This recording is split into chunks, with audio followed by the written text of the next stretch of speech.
नमस्कार, मैं आरडी भारती और आप देख रहे हैं बिहारी सुल्तान। आज आपके सामने जो न्यूज का पिटारा लेकर हम प्रस्तुत हुए हैं, पूरे देश से जो खबरें निकल कर आ रही है, भारतीय जनता पार्टी 129 सीट को बचाने के लिए, अपने पक्ष में करने के लिए हमारे देश के प्रधानमंत्री जी अब शादी समारोह में भी शिरकत करेंगे। क्या हमारे देश का प्रधान अब इतने नीचे आ गए हैं? क्या उनका कोई लेवल है भी या नहीं? ये खबरें निकल कर आई है। और कांग्रेस क्या पूरे देश की जनता को गुमराह कर रही है? एक सवाल का जवाब नहीं दे पाई कांग्रेस, क्योंकि जब वो मोदानी करते हैं, गौतम अडानी का खिलाफ करते हैं, तो पत्रकारों ने सवाल कर दिया कि तेलंगाना के डील के बारे में बताइए, तो जवाब नहीं बन पाया।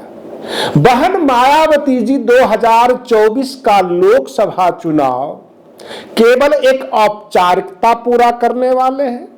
क्या पूरे देश के बहुजन समाज का एक सपना, एक इच्छा है बहन जी प्रधानमंत्री बने? क्या बहन मायावती जी की तरफ से कोई एफर्ट नहीं होनी चाहिए? क्या बहुजन समाज पार्टी इन मामले में कोई कोशिश ना करे, सिर्फ इसलिए कि बहुजन समाज का 13% कैडर वोट है और आप उन्हें जिधर चाहे उधर घुमा दें, चाहे आप चुनाव हार ही जाए? कहने का मेरा तात्पर्य यह है कि बसपा अभी तक अपने बातों पर कायम है, अकेला चुनाव लड़ेगी, एकला चलो के सिद्धांत पर है। और प्रकाश अंबेडकर जो बहुजन अघाड़ी पार्टी के अध्यक्ष हैं, उन्होंने राम मंदिर का न्योता को ठुकराया और ठुकराने में उन्होंने पत्र यह लिख दिया कि 25 जनवरी 1949 को डॉक्टर भीमराव अंबेडकर ने जो अपने लास्ट भाषण में, संविधान सभा के उस लास्ट भाषण में जो कहा, मैं उनका पोता हूं और उनके बातों पर मैं कायम हूं। मैं आपको इस वीडियो में उस भाषण के कुछ अंश बताने वाला हूं, लेकिन सबसे पहले मैं आपको बता दूं, भारतीय जनता पार्टी और जो उनके सर्वे सर्वा हैं प्रधानमंत्री नरेंद्र मोदी, जो मोदी ब्रांड है, वह शादी समारोह में जाएंगे, बार बार जाएंगे दक्षिण भारत। वहां 129 सीट है और 129 सीट कहां से निकल कर आती है? तमिलनाडु, केरल, तेलंगाना, आंध्र प्रदेश और कर्नाटक, ये 5 राज्य से 129 सीट है। और उस 129 सीट को जीतने के बाद ही वो 400 की संख्या पार करेंगे। जो देश का विपक्ष है वह दक्षिण भारत में तो मजबूत है, उत्तर भारत में भाजपा मजबूत है, जैसे कि उत्तर प्रदेश में 80 लोकसभा सीट, 40 बिहार में लोकसभा सीट, 14 झारखंड में लोकसभा सीट, मध्य प्रदेश, राजस्थान, गुजरात, यहां पर भाजपा मजबूत स्थिति में है। और भाजपा को इस बात की चिंता नहीं है कि उत्तर भारत में किसी प्रकार की कोई मेहनत करने की जरूरत है, क्योंकि उत्तर भारत की जो जनता है वो धार्मिक है, वो भगवान राम के नाम पर कुछ नहीं पूछेगी चुनाव में कि देश में विकास हुआ या नहीं हुआ, बच्चे के रोजगार लगे या नहीं लगे, कोई सवाल नहीं होगा इनके सांसदों से। लोग जाएंगे आंख बंद करके और बटन दबाएंगे भाजपा के निशान पर। और तो और गांव में जब हम सर्वे कर रहे हैं, लोगों से पूछताछ कर रहे हैं, जो लोग खेतों में रहते हैं, जिनको सिंचाई करनी है, फसल उगाना है, वह भी कहते हैं कि दिए जलाने हैं 22 जनवरी को। तो 22 जनवरी जो है तुरुप का इक्का है भाजपा के लिए, और उत्तर भारत से वो आश्वस्त है। साथ में बहन मायावती जी का एकला चलो का सिद्धांत, इसके ऊपर तड़का लग गया है और भाजपा के जनप्रतिनिधि और उम्मीदवार को किसी प्रकार की कोई भी मेहनत करने की जरूरत नहीं है, ऐसा राजनीतिक एक्सपर्ट समझते हैं और मानते हैं। हां, इंडिया गठबंधन अगर एकजुट हो जाती, एंटी बीजेपी मूवमेंट का हवा बनाने में कामयाब हो जाती, तो भाजपा के लिए एक समस्या बन जाती, भाजपा चुनाव हार जाती। लेकिन फिलहाल विपक्ष बिखरा हुआ है, 2-3 पार्टी आपस में गठबंधन खेल रहे हैं, और एक नहीं कई चुनाव का मैं एग्जाम्पल दे सकता हूं कि सपा और बसपा का गठबंधन का नतीजा मैं बता दूंगा, सपा और कांग्रेस के गठबंधन का नतीजा बता दूंगा। यहां तक 1996 में बसपा और कांग्रेस का भी गठबंधन हुआ था तो क्या निकल कर आया था। लेकिन उत्तर प्रदेश एक ऐसी जगह है जहां पर भाजपा को छोड़कर बाकी सभी दल अगर गठबंधन में आ जाए तो भाजपा बुरी तरह से हार सकती है, ऐसा आम लोगों का मानना है। लेकिन ऐसा होने वाला नहीं है, क्योंकि कहते हैं ना कि लंका में सब 52 हाथ का था, एक भी छोटा नहीं। तो विपक्ष में जितने भी नेता हैं कोई कमजोर नहीं, सभी प्रधानमंत्री चेहरे हैं। जहां पर कई प्रधानमंत्री चेहरे हो जाए वहां पर एकता होना थोड़ा सा समस्या बन जाता है, एक जगह नहीं आ पाते। अब मैं बताता हूं आपको, प्रकाश अंबेडकर जो महाराष्ट्र से हैं, बाबा साहेब भीमराव अंबेडकर के पोते हैं, उन्होंने पत्र में बाबा साहेब भीमराव अंबेडकर की संविधान सभा की आखिरी स्पीच को कोट कर दिया। बहुत सारे लोग इस गलतफहमी के शिकार हैं, लोगों को प्रचारित करते हैं, बाबा साहेब भीमराव अंबेडकर को खलनायक बना देते हैं सनातन और हिंदू समाज के सामने, जबकि ऐसा नहीं है। बाबा साहेब की स्पीच में यह लिखा हुआ है कि जब जब धर्म पंथ देश से ऊपर चला जाए, देश की अस्मिता से भी ऊपर चला जाए, तो वह देश गुलाम होने से अपने आप को नहीं बचा सकता। क्या हम दोबारा आजादी खो देंगे? ये बाबा साहेब का कहना है। और उसमें उन्होंने एग्जाम्पल दिया था कि जब सिखों के ऊपर हमले हो रहे थे तो गुलाब सिंह शांत था, अपने आप को किनारा कर लिया था। मुसलमानों के बारे में उन्होंने कहा कि मीर जाफर ने भी गद्दारी की थी, और हिंदुओं में उन्होंने कहा कि जयचंदों के वजह से ही इस देश में मुगल शासन में आए थे। अब आप ही बता दीजिए कि डॉक्टर भीमराव अंबेडकर क्या अकेले सनातन धर्म के बारे में बोला या सभी धर्मों को लपेट लिया? बाबा साहेब का कहना यह था कि धर्मनिरपेक्ष होकर शासन प्रणाली को रखना चाहिए। शासन और संविधान हमेशा धर्म और पंथ से ऊपर होना चाहिए, जहां पर सभी को जगह मिलनी चाहिए। जब धर्म और पंथ को देश के संविधान, देश के शासन से ऊपर समझने लग जाएंगे तो भक्ति में तानाशाही उत्पन्न हो जाता है, और ऐसे तानाशाह हमें शासक नहीं चाहिए। यह कहना था बाबा साहेब भीमराव अंबेडकर का। लेकिन जितने भी अंबेडकरवादी होते हैं अक्सर वह गुलाब सिंह का नाम नहीं लेते, मीर जाफर का नाम नहीं लेते, वो केवल हिंदू धर्म को टारगेट करते हैं। इससे ऐसा लगता है कि डॉक्टर भीमराव अंबेडकर केवल हिंदू विरोधी थे, ऐसा नहीं था। वो हर धर्म का विरोध कर रहे थे जहां पर अराजकता हो, जहां पर धर्म के अंध नशा में मानवता का खात्मा हो रहा हो। डॉक्टर अंबेडकर उसके विरोधी हुआ करते थे, और उन्होंने उस अंश को जो है अपना भाषण दिया 25 जनवरी 1949 को, और 26 जनवरी 1949 को संविधान को एक्सेप्ट कर लिया गया था संविधान सभा के द्वारा। तो कहने का मेरा मतलब यह है कि प्रकाश अंबेडकर ने डॉक्टर भीमराव अंबेडकर की जो भी मनोभावना थी वह सामने रख दिया, और लोगों ने उलटकर उस अंश को पढ़ना शुरू कर दिया। दरअसल डॉक्टर भीमराव अंबेडकर ने देश के संविधान को लिखा था, वह संविधान सबके लिए लिखा था। डॉक्टर अंबेडकर ने ही कहा था यह वह संविधान है, अच्छे हाथों में जाएगी तो देश का भला होगा, और गलत हाथों में चली जाएगी तो देश को कुछ भला होने वाला नहीं है। रही बात ये, डॉक्टर अंबेडकर के बारे में लोग कहते हैं वो चुनाव हार जाते थे, लेकिन डॉक्टर अंबेडकर ने कहा था कि मताधिकार का हक सबको है। कहने का मतलब इस देश का जो भी जनमानस है सबको मत देने का अधिकार है, और सबका मत बराबर है। ऐसा नहीं कह सकते पढ़ा लिखा है उसका मत का ज्यादा वैल्यू है, जो अनपढ़ है उसका मत का कम वैल्यू है। ऐसा कुछ नहीं है, पैसे वाले के मत का ज्यादा वैल्यू है, जो गरीब है उसके मत का कम वैल्यू है, ऐसा नहीं हुआ। उन्होंने मताधिकार का प्रयोग करने का पावर दिया, सबको अधिकार दिया, साथ में कर्तव्य भी बताए, लेकिन लोग संविधान को अपनी अपनी सुविधा के अनुसार से व्याख्या करते हैं और पढ़ते हैं।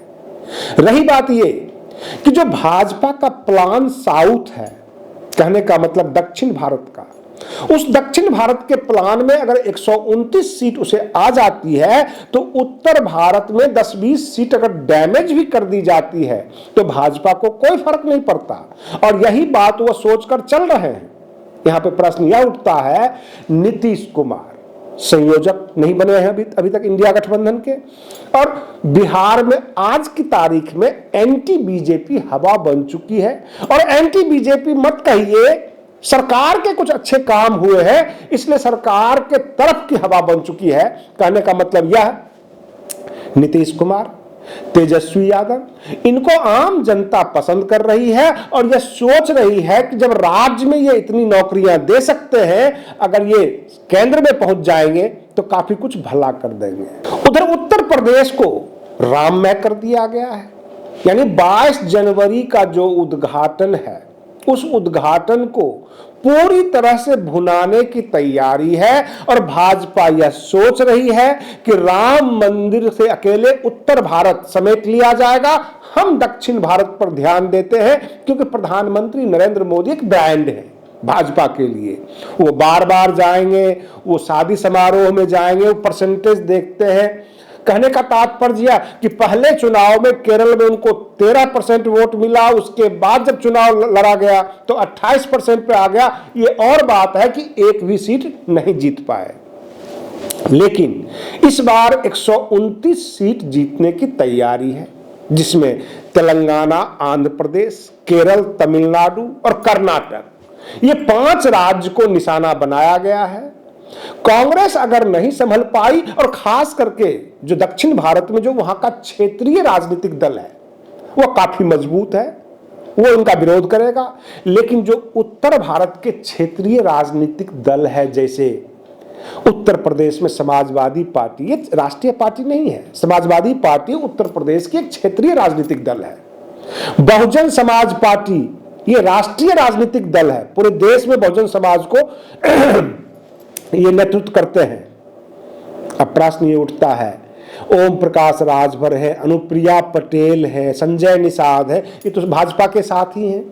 Bahujan Samaj Party, Samajwadi Party, Congress, RLD, Azad Samaj Party, ये सब के सब अगर एक जगह आ जाते तो शायद ओम प्रकाश राजभर, जो पूर्वांचल में प्रभावित करते हैं मऊ के इलाके में, और अनुप्रिया पटेल, इधर जो है संजय निषाद, जो निषाद समाज पार्टी को भी रिप्रेजेंट कर रहे हैं, तो कहने का मतलब ये सब के सब इनके सामने फीके पड़ जाते अगर इंडिया गठबंधन मजबूत होती। अब रही पंजाब, पंजाब में कांग्रेस है दूसरे नंबर पर, और फर्स्ट नंबर पर आम आदमी पार्टी है। आम आदमी पार्टी अभी नई है लेकिन जनाधार में है, दिल्ली और पंजाब में। तो जाहिर सी बात है ये सब के सब एकजुट होकर, और बहन जी यानी बहन मायावती जी का जो कैडर वोट है, पंजाब में भी है, हरियाणा में भी है, हिमाचल में भी है, उत्तराखंड में भी है, करीब करीब सभी राज्यों में है।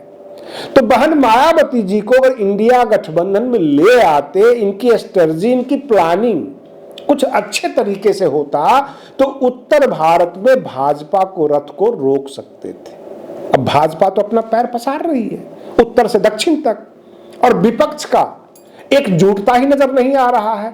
ऐसे हालात में चुनाव के परिणाम क्या होंगे यह तो समझ से परे है, या यूं समझ लीजिए कि भाजपा के पक्ष में जाएंगे।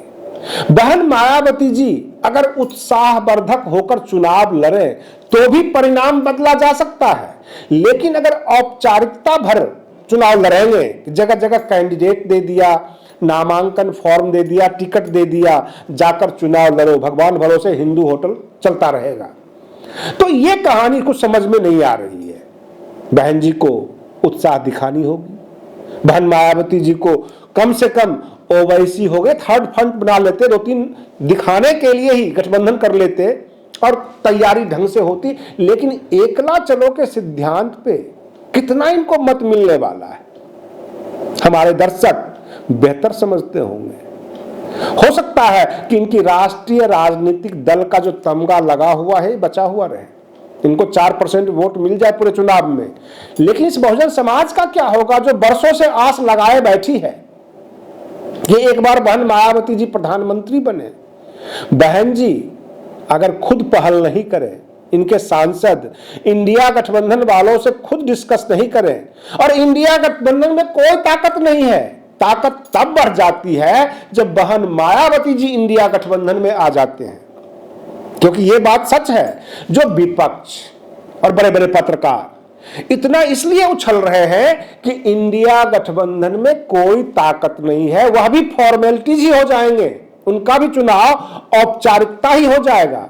लेकिन बहन मायावती जी अगर उसमें आ जाती हैं इंडिया गठबंधन में, और बहन जी को प्रधानमंत्री चेहरा बना देती है इंडिया गठबंधन, तो चुनाव का माहौल बदल सकता है। हमारे दर्शक इस बात पे एक अच्छी कमेंट्स कर सकते हैं, माहौल बदला जाएगा अथवा नहीं।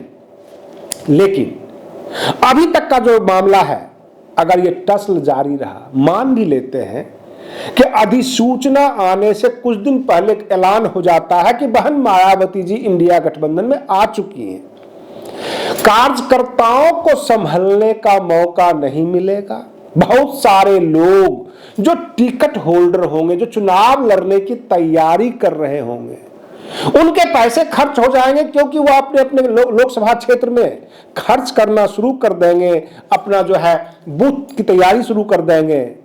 उनके बहुत सारे खर्च होंगे, बहुत सारे नुमाइंदे उस पर लगा दिए जाएंगे, और उसके बाद जब आप ये कहेंगे कि ये हमने गठबंधन कर लिया और ये सीट समाजवादी पार्टी को चला गया, तो वही खर्च करने वाले लोग ये आरोप लगा देंगे कि आपने टिकट बेचा है, आपने अपनी पार्टी को बेचा है।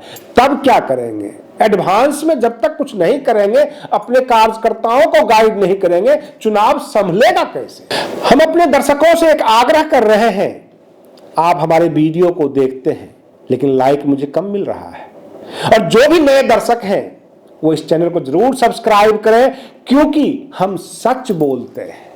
हम सच इसलिए बोलते हैं कि हम कांग्रेस का भी न्यूज दिखाते हैं, बसपा का भी न्यूज दिखाते हैं, भाजपा का भी क्या कर रहा है वो दिखाते हैं। आपको बता दूं कि जब पत्रकार सम्मेलन था तो कांग्रेस की पूरी कलई खोल के रख दिया गया। सीधे पूछ दिया पत्रकारों ने कि राहुल गांधी जी गौतम अडानी का खिलाफ करते हैं, पार्लियामेंट में मोदानी करते हैं, और रेवंत रेड्डी जो तेलंगाना के सीएम है, कांग्रेस की सरकार है, और वह गौतम अडानी से 12,000 करोड़ का डील किया है। तो आपका ये गोदानी और मोदानी जो भी कहते हैं, अडानी, ये सब आम जनता को गुमराह करने के लिए है। क्लियर कीजिए, आप अडानी के साथ हैं या उसके खिलाफ हैं? और कांग्रेस कुछ भी जवाब नहीं दे पाई। आज के लिए बस इतना ही। आप बने रहिए बिहारी सुल्तान चैनल पर। हम फिर मिलते हैं अगले वीडियो में, तब तक के लिए धन्यवाद।